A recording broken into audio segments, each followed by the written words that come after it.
सर्वेभ्यः नमो नमः। नमः संस्कृताय। बच्चों, आप भी जानते हो हम कारक विभक्ति में हम पाठ देख रहे हैं कारक विभक्ति का। तो कारक हम उसे कहते हैं कि वाक्य में स्थित संज्ञा या सर्वनाम के जिस रूप का उसका संबंध जो भी क्रियापद के साथ होता है हम उसे कारक कहते हैं। कि जैसे कि हम देख सकते हैं वानरः खादति वाक्य है, यहाँ पर वानरः और खादति।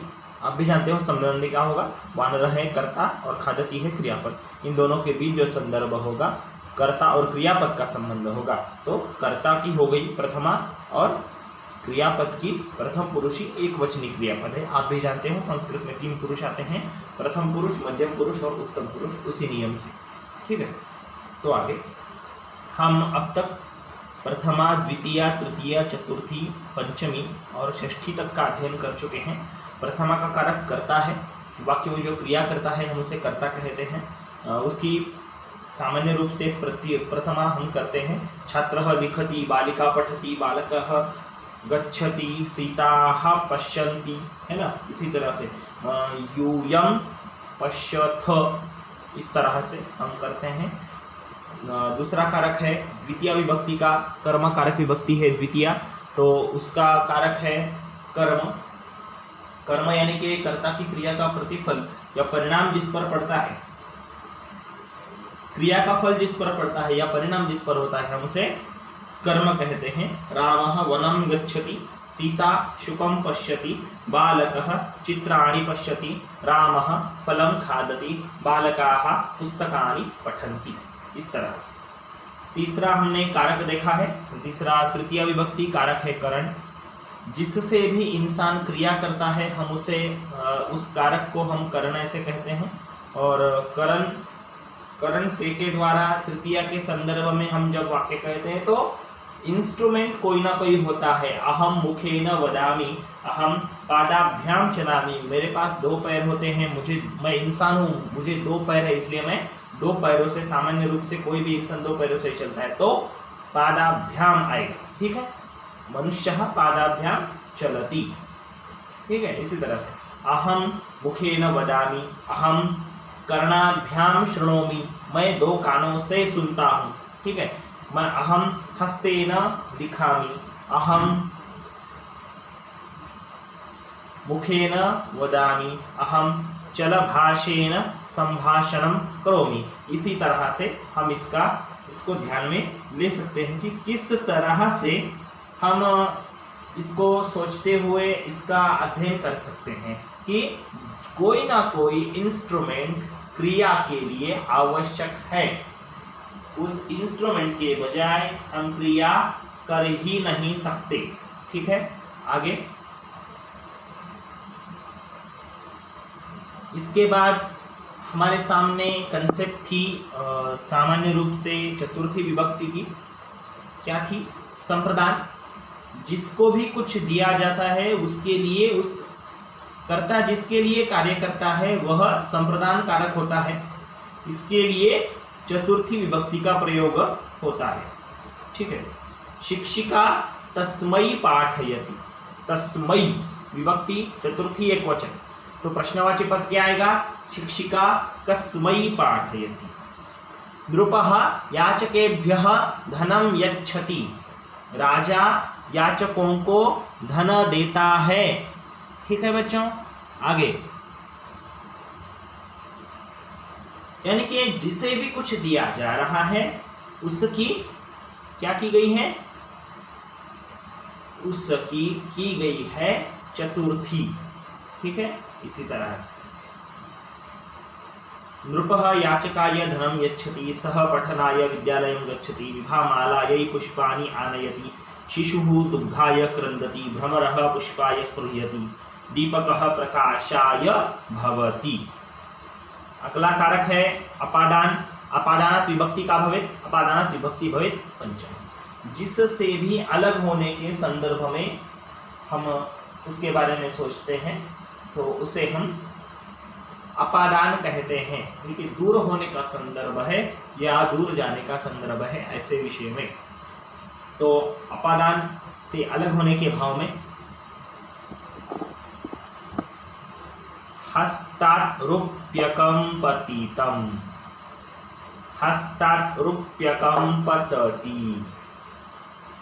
कस्मात् पतति? हस्तात्, हस्तात् रूप्यकं पततः। क्या आएगा? पततः सही होगा क्या? नहीं होगा। हस्तात् रूप्यकं पतति, हस्तात् रूप्यकं पतति। वृक्षात् फलं पतति, वृक्षात् फलं पतति। हस्तात्, हस्तात् रूप्यकं पतति। इसी तरह से यानी कि जिससे भी दूर जाने की क्रिया हो रही है हम उसकी सामान्य रूप से पंचमी करते हैं और उसे ही हम अपादान ऐसे कहते हैं। ठीक है, आगे अगला हमने देखा था, ठीक तरह से हमने पढ़ा भी था उसे, तो कुछ अपादान के वाक्य मैं आपको बोल देता हूँ। पादपेभ्यः फलानि पतन्ति, रामः आमिरः च विद्यालयात् आगच्छतः। दो है इसलिए अतः प्रत्यय लगकर क्रियापद होगा। ठीक है, लतायाः पुष्पाणि पतन्ति, वानराः भवनात् अवतरन्ति, नादिरः गृहात् आगच्छति, मेघेभ्यः वर्षा भवति। ठीक है, संबंध कारक कि मैंने पिछले इसमें सेशन में आपसे एक सवाल पूछा था कि महाभारत में अभिमन्यु की पत्नी का नाम क्या था। तो महाभारत में अभिमन्यु का पत्नी का नाम था, अभिमन्यु की पत्नी का नाम था कि जो अपने पराक्रम से चक्रव्यूह को भेद कर अंदर चला गया था, लेकिन उसको जाने का ज्ञान तो था लेकिन आने का ज्ञान नहीं था, इसलिए वह उसमें ही वो वीर गति को प्राप्त हो गया, यानी कि उसको उसकी जान उसी युद्ध में चली गई। ठीक है, तो संबंध जहां पर है रामस्य भ्राता लक्ष्मणः, लक्ष्मणस्य ज्येष्ठ भ्राता रामः, दशरथस्य पुत्र रामः, रामस्य पिता दशरथः। संबंध काकिकेरारिरे। ठीक है, अमरजितः सुरजितस्य पिता अस्ति, बालिकानां कक्षः तत्र अस्ति, वीराणां जयः भवति। केषां जयः भवति? वीराणां जयः भवति। फलस्य स्वादं मधुरम् अस्ति। कस्य स्वादं मधुरम् अस्ति? फलस्य स्वादं मधुरम् अस्ति। एतत् तव रूप्यकम् अस्ति, एतत् तव रूप्यकम् अस्ति। अब तव को अंडरलाइन है तो प्रश्न क्या आएगा? कस्य रूप्यकम् अस्ति। ठीक है, पीकस्य स्वरः मधुरः भवति। कस्य स्वरः मधुरः भवति? पीकस्य स्वरः मधुरः भवति। बालिकानां कक्षः तत्र अस्ति, अमरजितः सुरजितस्य पिता अस्ति, फलस्य स्वादं मधुरम् अस्ति, वीराणां जयः भवति, पीकस्य स्वरः मधुरः अस्ति, मधुरः भवति। इदं पुस्तकं गीतायाः अस्ति। एतत् मम पुस्तकं नास्ति,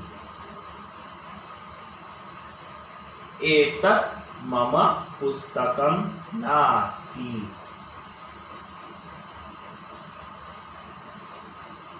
एतत् मम फलम् अस्ति, एतत् मम फलम अस्ति। इस तरह से यानी कि मैं संबंध जोड़ रहा हूँ, उस फल का और मेरा कुछ ना कुछ संबंध है इसी विषय में। ठीक है, आगे अधिकरण कारक तक हम आए थे।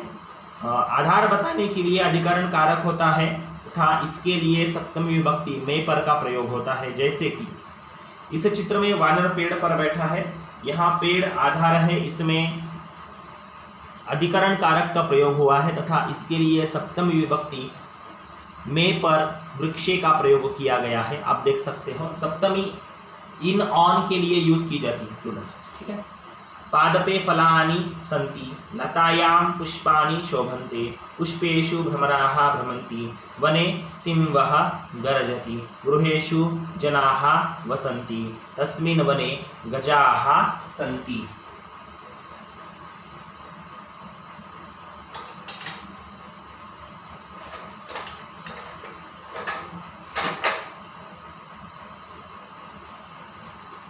चमसः हस्ते अस्ति, चमसः कुत्र अस्ति? चमसः हस्ते अस्ति। चमसः पुस्तके अस्ति, चमसः कुत्र अस्ति? चमसः पुस्तके अस्ति। यानी कि ऑन, इन, हस्ते अस्ति, हस्ते अस्ति, पुस्तके अस्ति, पुस्तके अस्ति।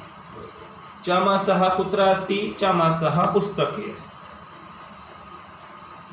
आगे चमसः कुत्र अस्ति? आप देख सकते हो कुत्र अस्ति? चमसः पुस्तके अस्ति। यानी कि प्लेस के संदर्भ में सप्तमी विभक्ति अधिकरण कारक का यूज किया जाता है। आज की वर्कशीट में मैंने आपको इसी तरह के वाक्य लिखने का दिया है मैंने, आप उसे सॉल्व करेंगे। ठीक है। पादपे फलानि सन्ति, लतायां पुष्पाणि शोभन्ते, पुष्पेषु भ्रमराः भ्रमन्ति, केषु भ्रमराः भ्रमन्ति, पुष्पेषु, वने सिंहः गर्जति, कुत्र सिंहः गर्जति? वने, गृहेषु जनाः वसन्ति, केषु जनाः वसन्ति? गृहेषु, तस्मिन् वने, कुत्र गजाः सन्ति? तस्मिन्, के आगे क्या है? वने, वने गजाः सन्ति।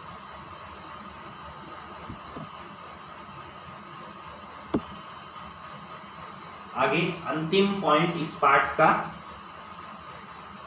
संबोधन कारक। संबोधन करने के लिए संबोधन कारक होता है तथा इसके लिए प्रथम विभक्ति का प्रयोग होता है। जैसे कि हे छात्राः पाठं पठन्तु, हे छात्रों पाठ पढ़ो।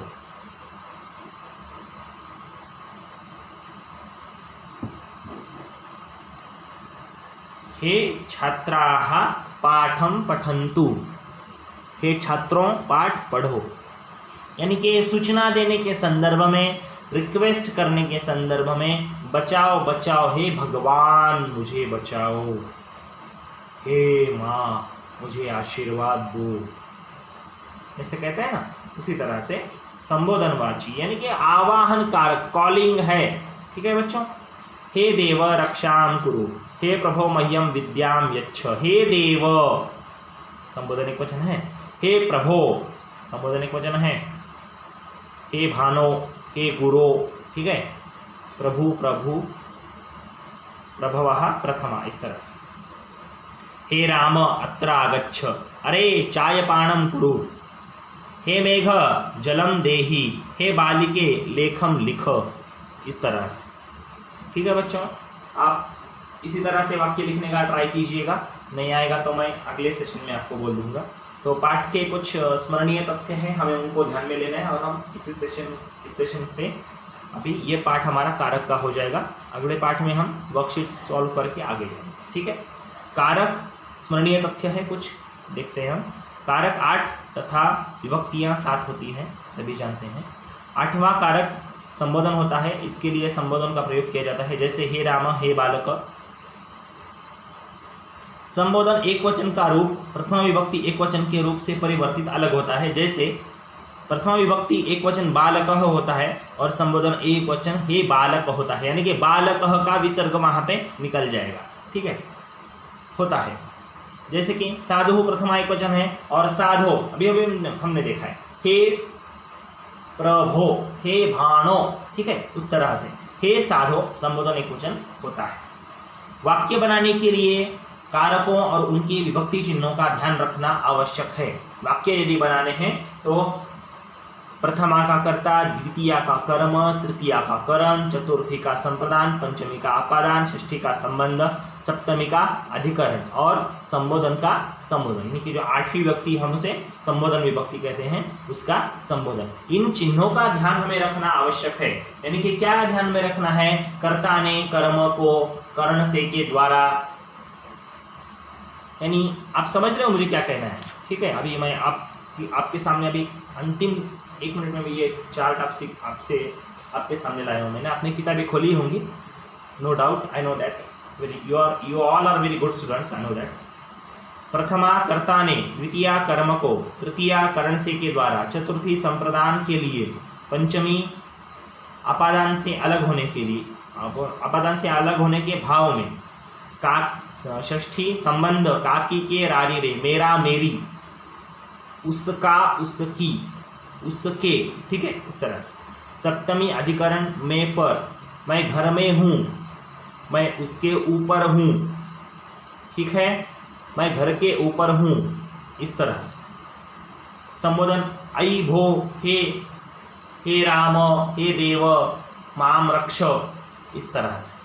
तो ठीक है बच्चों, आज के पाठ में हमें इतना ही देखना था। आज हमने सामान्य रूप से षष्ठी का संबंध, सप्तमी का अधिकरण और संबोधन का अध्ययन किया है और स्मरणीय तत्वों का अध्ययन किया है। आप वर्कशीट सॉल्व करें मेरे मेल आईडीज पर, बाकी सब्जेक्ट्स के अपने अपने रिस्पेक्टेड टीचर्स के मेल आईडीज पर भेज दें।